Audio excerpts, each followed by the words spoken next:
നമുക്ക് നേരെ തിരുവനന്തപുരത്തേക്ക് പോയാലോ ക്രിസ്റ്റീന. ഇന്നലെ ഒരു അപകട വാർത്തയുടെ ദൃശ്യങ്ങൾ വന്നിരുന്നു. അത്ഭുതകരമായി രക്ഷപ്പെട്ടൊരു ചേച്ചിയുണ്ട് തിരുവനന്തപുരത്ത്, വിമല. അതെ അതെ, പറഞ്ഞോളൂ. പാറശാലയിലുണ്ടായ വാഹനാപകടത്തിൽ നിന്ന് തലനാരിഴയ്ക്കാണ് കളിയിക്കാവിള സ്വദേശി വിമല രക്ഷപ്പെട്ടത്. തന്റെ രണ്ടാം ജന്മമാണിതെന്നും ഞെട്ടലിൽ നിന്ന് ഇതുവരെ മുക്തമായിട്ടില്ലെന്നും വിമല 24-നോട് പറഞ്ഞു. ഷഫീദ് റാവുത്തർ തയ്യാറാക്കിയ റിപ്പോർട്ടിലേക്കാണ്.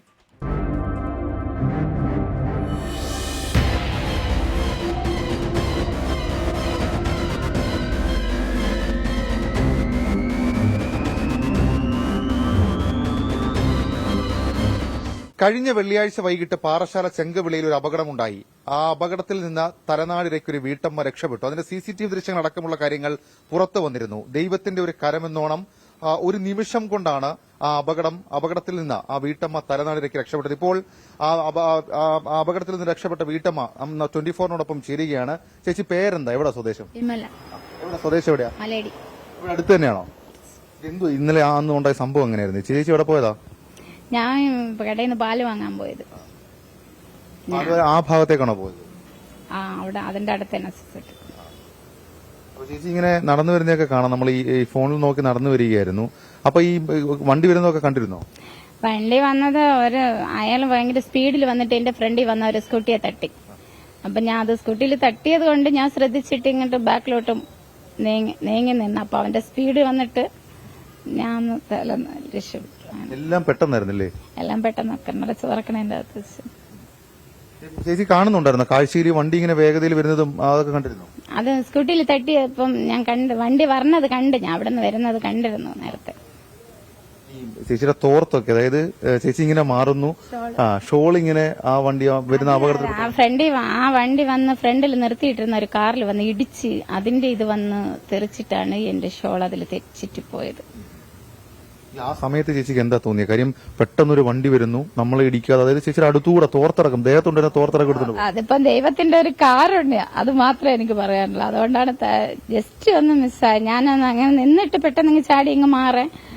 അതൊരു ദൈവത്തിന്റെ ഒരു കരുണയാണ്, അതാണ് രക്ഷപ്പെട്ടത്. അല്ലാതെ ഈ അപകടം നടന്ന ശേഷം എന്താ അവിടെ നടന്നതെന്ന് ചേച്ചിക്ക് ഓർമ്മയുണ്ട്? കാരണം വണ്ടി മറിഞ്ഞു, പിന്നെ ചേച്ചി അയാളും വണ്ടി ഇങ്ങനെ എന്റെ ഷോളോടെ ചുറ്റി അങ്ങനെ വണ്ടി വന്ന് മാറിയതിന് ശേഷം വണ്ടി ഇങ്ങനെ അടിച്ച് മറിഞ്ഞു പോയി. അയാള് ഡ്രൈവർ അതിനകത്തുണ്ടായിരുന്നു. പക്ഷെ ഓടിക്കൂടി ആൾക്കാരൊന്നും അയാളെ കണ്ടില്ല. അയാൾ ചെരുപ്പെടുത്ത് പുറത്തെറിയുമ്പോഴത്തേക്ക് ആളുണ്ടെന്ന് മനസ്സിലായിട്ടാണ് ഡോറ് തുറന്നപ്പോ അയാൾ ഓടി രക്ഷപ്പെട്ടു. ഡ്രൈവർ ഓടി രക്ഷപ്പെടുക? ഓടിയല്ല, അയാൾ ഓടി പള്ളിക്കകത്ത് തന്നെ കയറിയത്. കയറിയിട്ട് പിന്നെ എങ്ങോട്ട് പോയെന്ന് അറിയില്ല. ഞാനിങ്ങ് വന്നു. ഒരു പുതിയ ജീവിതമാണ്. കഴുത്തെല്ലാം നന്നായി എറിവിട്ടുണ്ട് അവർക്ക്. ഷോള് ചുറ്റിയത്, അത് ഷോള് പോയത് കൊണ്ടാണ് ഞാൻ രക്ഷപ്പെട്ടത്. അല്ലെങ്കിൽ ഷോളും കൂടെ ചുറ്റി ഞാൻ അങ്ങ് അതിൽ കൂടെ അങ്ങ് പോയാണ്. വീട്ടിൽ ഇത് കണ്ടിട്ട് എല്ലാവരും പേടിച്ചായിരുന്നോ? വീട്ടിൽ മറ്റാരും അറിഞ്ഞിട്ടില്ല. മക്കളൊക്കെ എന്താ പറഞ്ഞു? ഭയങ്കര വലിയൊരു അപകടത്തിൽ നിന്ന് രക്ഷപ്പെട്ടെ. അവരൊക്കെ അത് തന്നെ പറയാനുള്ളൂ. ദൈവത്തിന്റെ ഒരു കരുണ, അത് മാത്രമേ ഞങ്ങൾക്ക് ഇപ്പൊ പറയാനുള്ളൂ. ഭയവും പേടിയൊക്കെ അങ്ങ് മാറിയോ? ഷോക്കിലല്ലേ നമ്മൾ ആ വിഷ്വല് നമ്മളൊക്കെ ഇങ്ങനെ സ്പീഡിൽ വന്ന് വാഹനം ഇടിക്കണൊക്കെ ന്യൂസിൽ കേട്ടിട്ട് കണ്ടിട്ടുള്ളൂ. പക്ഷെ നേരിൽ കണ്ട ഒരു ഷോക്കുണ്ട് എനിക്ക്. അല്ലാതെ കുഴപ്പമില്ല. ഏതായാലും ദൈവം രക്ഷിച്ചു. ഇതാണ് ആ വീട്ടമ്മ. വീട്ടമ്മ ഇപ്പോൾ നമ്മളോട് പറഞ്ഞതാണ് ദൈവത്തിന്റെ ഒരു കരമായിരുന്നു എല്ലാത്തിനും കാരണം. ഒരൊറ്റ നിമിഷം നമ്മൾ കണ്ടു ആ വാഹനം ഇങ്ങനെ അമിത വേഗതയിൽ എത്തുന്നു. ചേച്ചിയുടെ തൊട്ടടുത്തുകൂടി, അതായത് ഏതാണ്ട് മൈക്രോ പോയിന്റ്സിന്റെ മാത്രം വ്യത്യാസമേ ഉള്ളൂ. തോളിലുണ്ടായിരുന്ന ഷോൾ അടക്കമുള്ള കാര്യങ്ങൾ, മറഞ്ഞ വണ്ടി അതിങ്ങനെ എടുത്തുകൊണ്ട് പോകുന്ന അടക്കം ദൃശ്യങ്ങളിൽ കാണാം. ഏതായാലും ആ കുടുംബം വലിയ സന്തോഷത്തിലാണ്. ചേച്ചിയെ ഷോക്കിൽ നിന്ന് മാറിയിട്ടില്ല. എന്തു പറ്റിയ ചേച്ചി എവിടെയെന്നൊക്കെ സമൂഹ മാധ്യമങ്ങളൊക്കെ വലിയ ചോദ്യമുണ്ടായിരുന്നു. ഈ ഷോള് കഴുത്തിൽ കിടന്നു, അതിങ്ങനെ വണ്ടി എടുത്തുകൊണ്ട് പോയ സാഹചര്യത്തിലുണ്ടായ ചെറിയ ഉരവുകൾ മാത്രമാണ് ഉണ്ടായത്. ചേച്ചി ആരോഗ്യവതിയാണ്. ഒരു മനുഷ്യജീവൻ, അത് ഒരു നെല്ലിയുടെ വ്യത്യാസത്തിൽ അത് നമുക്ക് കാക്കാൻ കഴിഞ്ഞു, അതല്ലെങ്കിൽ രക്ഷപ്പെട്ടു എന്നുള്ളതിന്റെ ആശ്വാസത്തിലാണ് ആ കുടുംബം ഒന്നാകെ. ക്യാമറാമാൻ സിറിലിനൊപ്പം ഷഫീദ് റാവുത്തർ, 24 തിരുവനന്തപുരം.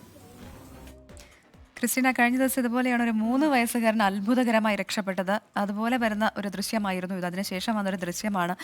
ഞാൻ ആലോചിക്കായിരുന്നു, സാരി ആയിരുന്നെങ്കിൽ ഒരു പക്ഷേ ഇങ്ങനെ ആവണം അവസ്ഥ. ഷോളാണെങ്കിൽ പോലും കുറച്ചുകൂടെ ശരീരത്തോട് ചേർന്ന് കുരുങ്ങിയിരിക്കുകയായിരുന്നെങ്കിൽ ഒപ്പം തന്നെ പോലെ. അതൊന്നും കണ്ണ് ചിമ്മുന്ന സമയത്തിനാണ് ഇതെല്ലാം സംഭവിക്കുന്നത്. മാത്രമല്ല ആ കാറ് മറിയുമ്പോൾ അതിന്റെ പുറകിൽ നിന്ന് വരുന്നൊരു സ്കൂട്ടർ അല്ലെ ബൈക്ക്, ഇരുചക്ര വാഹനവും വരുന്നുണ്ട്. അവരും തിരിച്ചു പോകുന്നു നമ്മൾ കാണാം. പറയുന്നത് പോലെ നമ്മൾ മറ്റുള്ളവരുടെ കൂടെ ജീവൻ നമ്മുടെയും കൂടെ ഉത്തരവാദിത്വമാണെന്ന് വിചാരിച്ച് വാഹനം ഓടിക്കുക എന്നുള്ളത് അതെന്താ നമുക്ക് പറയാൻ സാധിക്കുന്നത്. ചില കാര്യങ്ങളിൽ നമ്മൾ നിസ്സഹായരാണ്.